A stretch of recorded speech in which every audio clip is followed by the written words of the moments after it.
Hello viewers, আসসালামু আলাইকুম। আশা করি সবাই ভালো আছেন। আজকে আপনাদেরকে দেখাবো কিভাবে পুশ বাটনে গাড়ি স্টার্ট করতে হয়। পুশ বাটনে গাড়ি স্টার্ট করার জন্য গাড়ির রিমোটটি আপনার গাড়ির ভিতরেই থাকতে হবে। এখন আমি গাড়ির যে স্টার্ট করার সুইচ আছে এটাতে পুশ করলাম। এখানে একবার পুশ করলে আপনার মাল্টিমিডিয়ায় পাওয়ার আসবে, আপনি গান শুনতে পারবেন।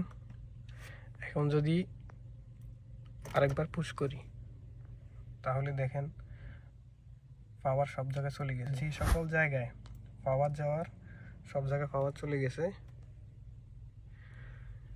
এখন যদি আমি আরেকবার পুশ করি অফ হয়ে গেছে। এখন আমি ফুল ব্রেক করলাম। ব্রেক করে এখানে যে পুশ বাটন আছে দেখেন এটাতে সবুজ বাতি জ্বলতেছে। এখন যদি আমি একবার পুশ করি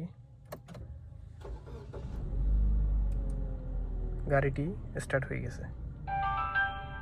এভাবে আপনারা খুব সহজে পুশ বাটনে গাড়ি স্টার্ট করতে পারেন। ভিডিওটি ভালো লাগলে অবশ্যই লাইক, কমেন্ট, শেয়ার করবেন এবং চ্যানেলটি সাবস্ক্রাইব করে পাশে থাকবেন।